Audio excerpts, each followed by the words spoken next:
Ryan Fleming can help you chart out a course for your retirement with his intimate knowledge of financial planning and the airline industry. It's time for the Pilot's Advisor. Hey, it's another edition of the Pilot's Advisor. Happy New Year to everybody. Walter Storholt here alongside Ryan Fleming, serving you worldwide as a wonderful financial planner, answerer of many questions. Find us online at retirepilots.com. Ryan, Happy New Year, my friend. What's going on? Happy New Year to you as well, Walter. I guess this will be our inaugural podcast for the new year 2023 because, of course, 2022 was not the best of years. And so I imagine, 2023 we can only go up? I hope so, yeah.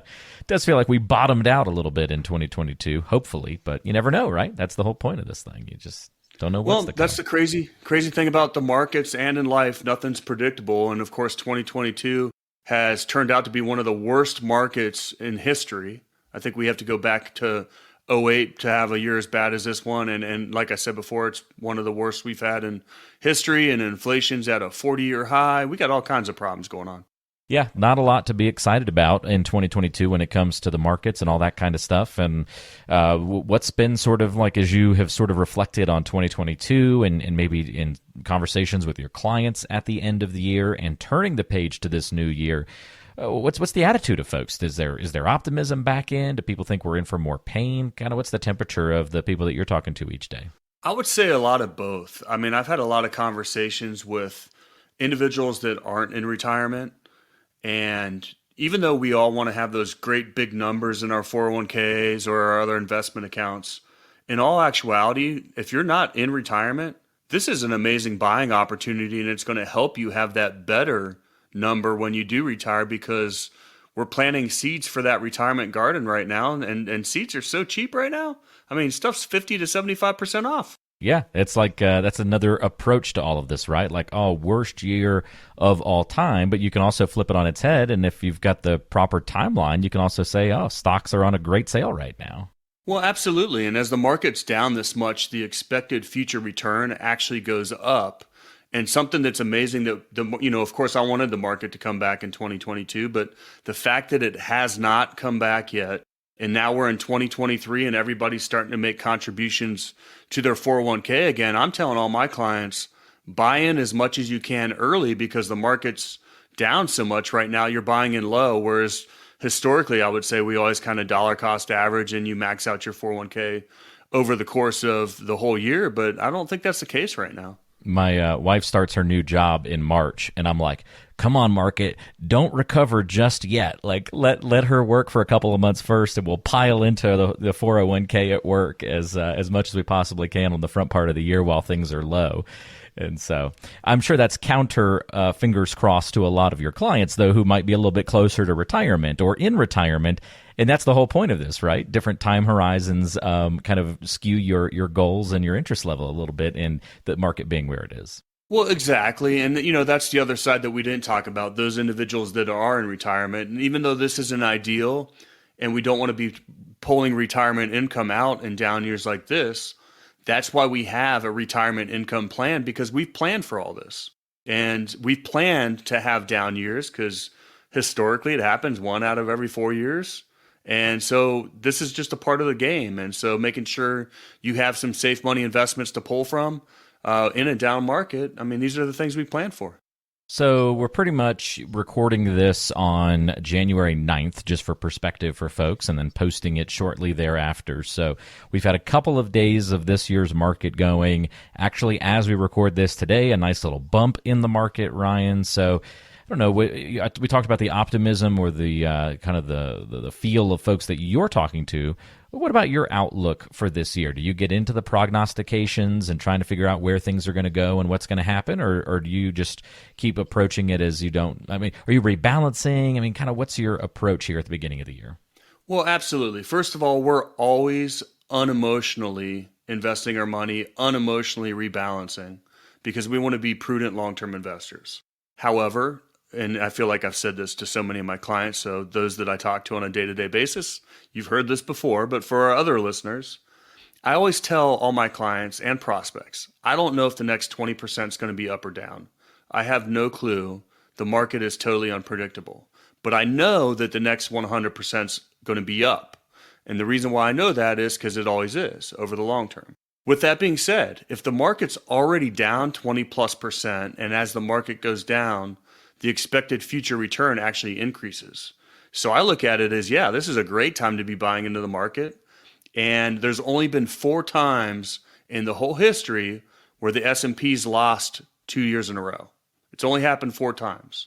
So the probability of the S&P being up this year is pretty good. And then when you look at it, our economy is not as bad as everybody's talking about. All these companies are making great money. If you want a job, there's jobs to be had out there. So a lot of it is just, and what I would imagine is already priced into the market, is just interest rates continuing to go up because of what the Fed's doing, trying to hedge off inflation. And inflation's starting to have a pullback.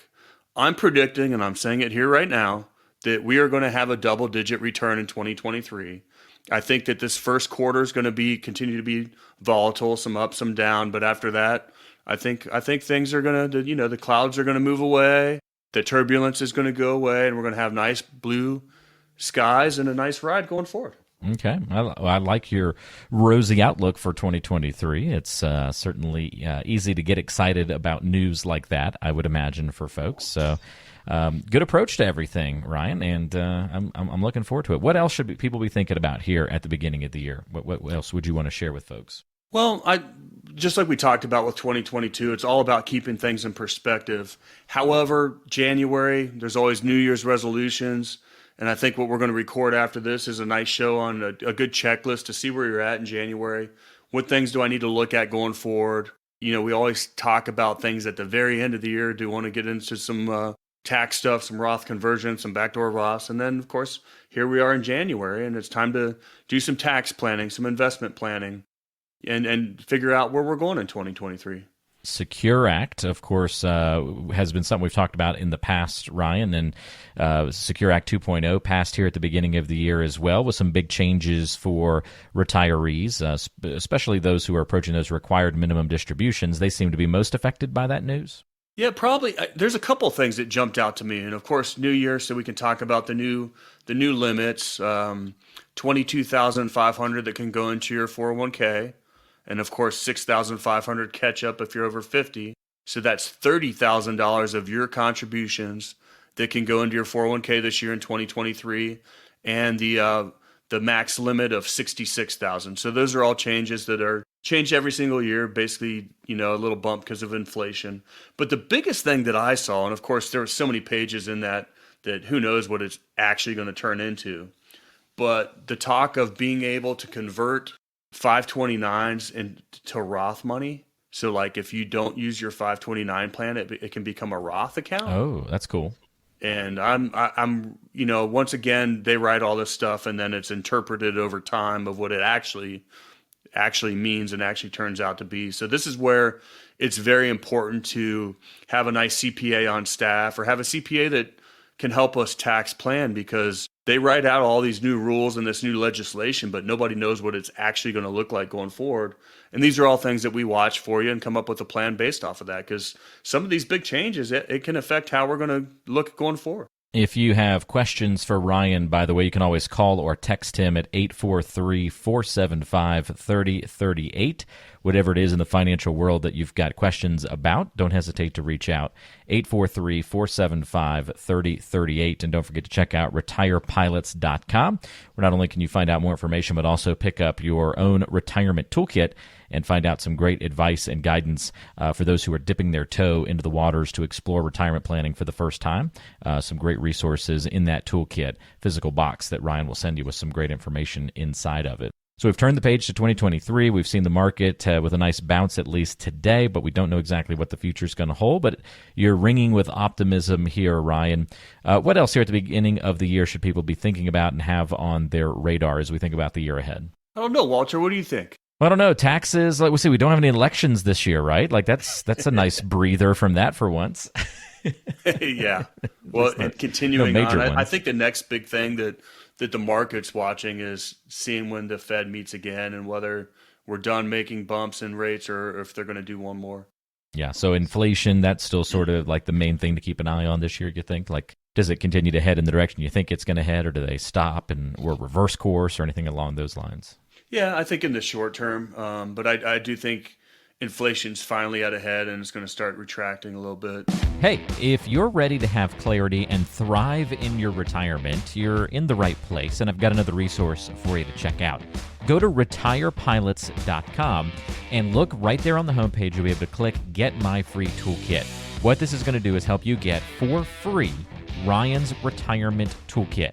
This is going to include his 2 books, The Pilot's Advisor and Pilots Retire Early, revealing the 9 critical decisions when retiring and the 7 lessons to save your retirement. Not only does it include the books, but lots of other goodies packed into this free toolkit that'll be sent to you ASAP. It's a great starting place for any pilot to begin their retirement journey. Go to retirepilots.com. Switching gears here for all our listeners, is it true that you live in Colorado now? It is, yes. I've made the move, and did we not talk about that on the show yet? I know you've been around all over the place. Well, I knew you were visiting out there, and you guys are really thinking about it. And then I was talking to Steve Sharp, and he's like, "No, he's out there full time now." And I was like, "Oh, really?" We made the move. Very exciting. So. Yeah, we're in Colorado now. So we originally looked back in your old stomping grounds. Actually, we were looking at some places not too far from the Air Force Academy, but we ended up a little further north of Denver instead of heading south of Denver. So we're a little more Fort Collins territory, northern Colorado. Okay, yes. Yeah. Sharp had said he thought you were in the Springs, and I was like, "Oh, really?" Because I knew that you were looking out towards Fort Collins. Yeah. That originally we'd looked out that way, but then ended up coming a little further north. So. There was still too much stink on the place from your days there, so I had to, retreat a few more miles away. I can certainly understand that. I did, although I did have a great time. I went to the Air Force Baylor bowl game in Fort Worth. Oh, nice!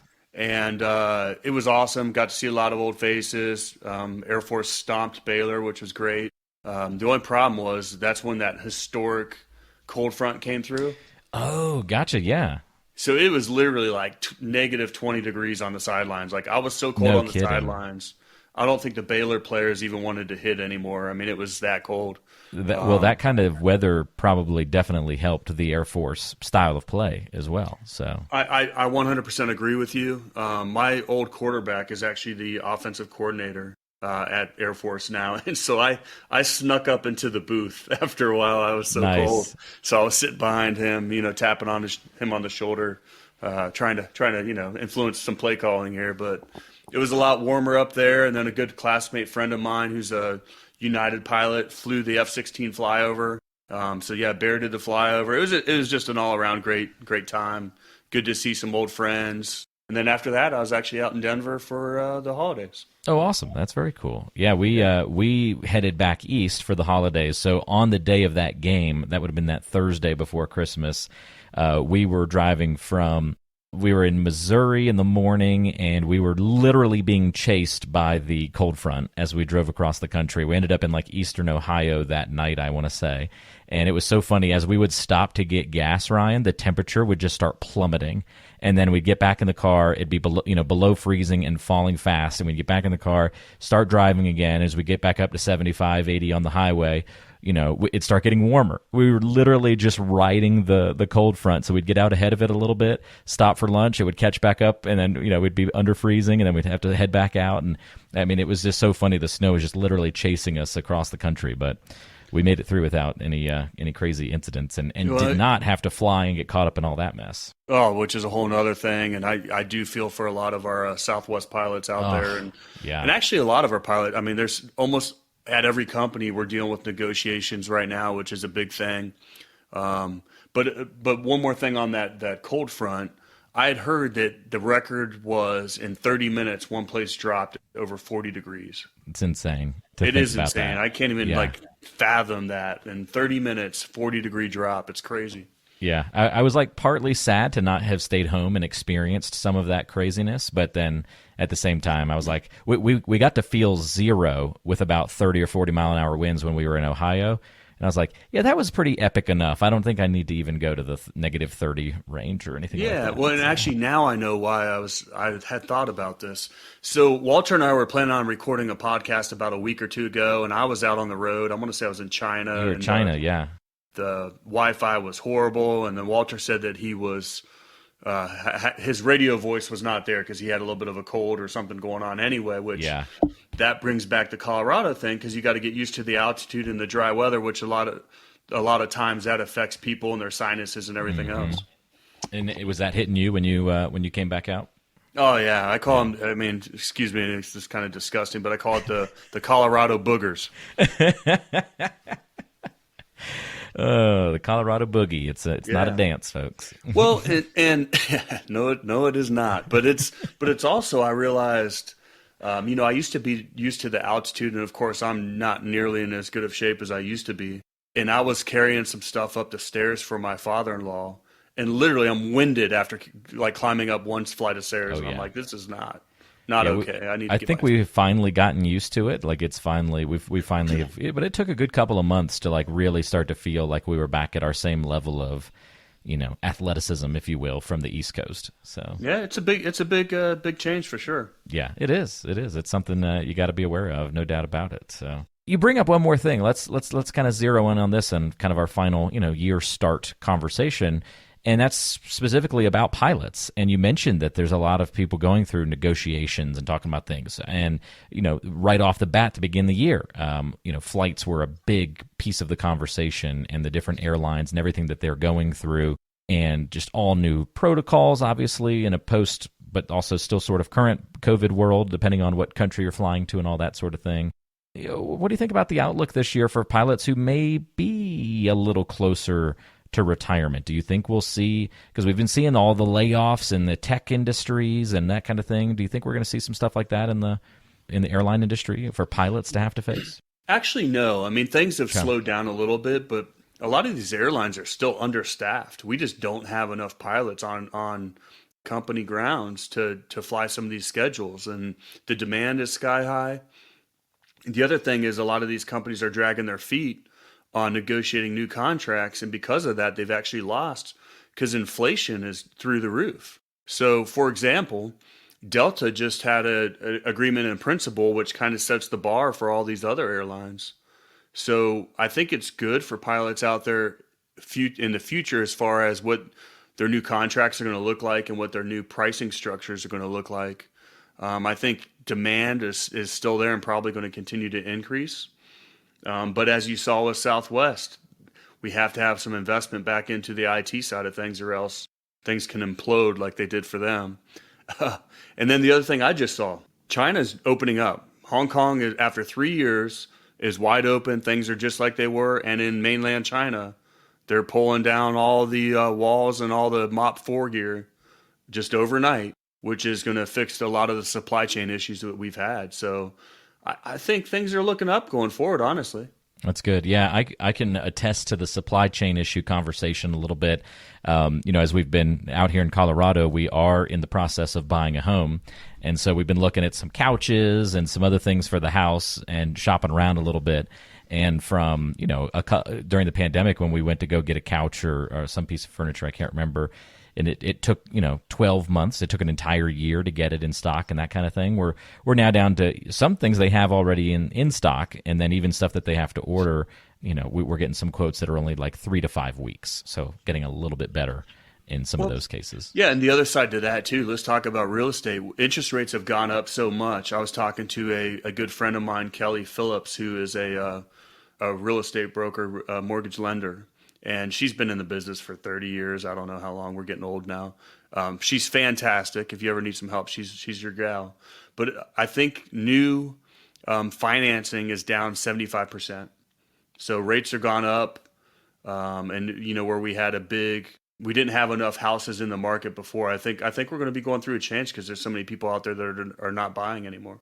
Yeah, I feel like you're already seeing prices come down a little bit in certain locations, and a lot of the real estate agents I talk to have been saying we're going to see a balanced market. They don't think we're going to see a crash of any sort, nothing like 2008 or anywhere close to that. Inventory still being an issue, the supply and demand basics will still kind of be intact, maybe demand a little lower, but the supply still being a problem. So a lot of the agents that I talk to think that we're just going to see a little bit of a correction, but more of a balanced market where sellers need to be a little bit more willing to work with buyers. It might take a little longer to sell your home, a little bit of stabilization in prices, but nothing too crazy. Although I don't know if rates keep skyrocketing and kind of as they have had some, all those big pops last year, it could certainly kill off even more of that demand. Well, and you're in a market out there in Colorado that was out of control, so there needs to be a little bit more balance. Mm-hmm. One of the other things that was a discussion topic was, well, actually two things. So if you're buying a pre-construction home, what's happening, you put a little bit down, and then while it's being built, you wait, and then you close on it when it's done. Well, for a lot of those pre-construction contracts, people were buying those properties when rates were at like 3 or 4%. Well, guess what? They're starting to finish up now, and rates are way above that. So there's been a lot of people walking away from these pre-construction contracts, which is putting a lot of pressure on some of these builders that are building multiple houses all at once. That's a factor. And then also that Ryan is our exact situation. So we're buying a new build that we didn't build. Somebody else did, and did exactly what you just described. They had to back out, and it put the builder in a tough spot. And so we're able to come in, and with the market cooling down and everything, we were able to get a pretty good deal on a new home. So yeah, because for them, they just need to move it. They can't hold on. They don't want to hold on to it. Yeah. Houses. Yep. Yeah, Absolutely. and the neighborhood we're moving into is that they're like done in the neighborhood, so they're ready to be gone and on to the next project. So that's kind of worked out well for us. Feel sorry for the folks who had originally lined all that up and not able to take it to fruition. But that's the market. That's how the world works. So supply and demand, baby. That's what happens. Mm-hmm. Well, interesting. Good to talk about all these things back and forth a little bit. Just kind of a cool scene setter for the year here, Ryan. And how about you personally? Last little thing. Anything fun coming up this year, or just more flying, more excitement? Do you have your home base still in Ohio for a little while? Well, actually, the one exciting thing I have or St. Louis, not Ohio. Yeah, St. Louis, and then this summer we'll be in our forever house in South Carolina. So we're almost there. Congrats! That's awesome. Yeah. So my wife's working on getting retired so that we can set up shop and let our kids go to one high school. So I can't wait for that. And we're also going on a catamaran trip here shortly. When my wife was a commander, her DO for his 40th birthday wanted to go on a catamaran trip and had invited us. Well, here we are 3 years later, because it kept getting canceled for COVID. We might actually be able to pull this off, and we're going to leave the kids at home, and it's going to be amazing. Oh, that's going to be great. Where does the trip go? Like what? It's down in the Virgin Islands. Virgin Islands, okay. Very so cool. I've never done this before. Wife and I are getting to go by ourselves. It should be it's going to be a little bit shorter trip, but I think it's going to be great. Can't wait. The only thing I wish I would have done a better job of is getting 15 to 20 pounds off so I could actually take off my shirt, but we'll see how it goes. When's the trip approximately? I'm actually leaving tomorrow. Oh, okay. I was going to say, you might still have some time to take off 15, but I guess not, man. It's coulda, woulda, shoulda at this point, Walter. Hey, I know you were Air Force and not a wrestler, but you've got time. Go throw on that trash bag and hit the hit the track today, and just run all day with the trash bag on. You can drop 15 pounds of water weight. Intermittent fast for 3 days straight. I won't eat anything. Yeah, you'll be in good shape. Just try not to, and it's winter, so you'll be okay. You won't die of heat exhaustion or anything. Till that first rum drink down in the islands, and then I'll pass. Then it'll all catch up to you. Oh, too funny. Well, have a great trip, my friend, and we'll look forward to catching up with you some more. And I know we've got a lot of good stuff to tackle over the course of the year, and keep our eyes on. And enjoy your trip and your start to 2023. Sounds wonderful, and I think it was great just catching up, talking about the year in review. And we'll get ready to start digging into some good topics in the shows in 2023. You got it. Hey, again, if anybody's got questions, if you got something on your mind, something we talked about today, even if it's something we didn't cover, of course, anything related to your finances, retirement, especially if it's specific to, pilots and what you guys face in your industry and your choices when it comes to retirement planning, those are all the areas where Ryan certainly is a specialist and specifically works with pilots all across the country. So if you've got questions, call or text him at 843-475-3038 or online at retirepilots.com. And we'll link to that and some more resources in the description of today's show, so you can find it easily. Thanks, Ryan. We appreciate it. We'll talk to you soon. Sounds wonderful, Walter. Good catching up.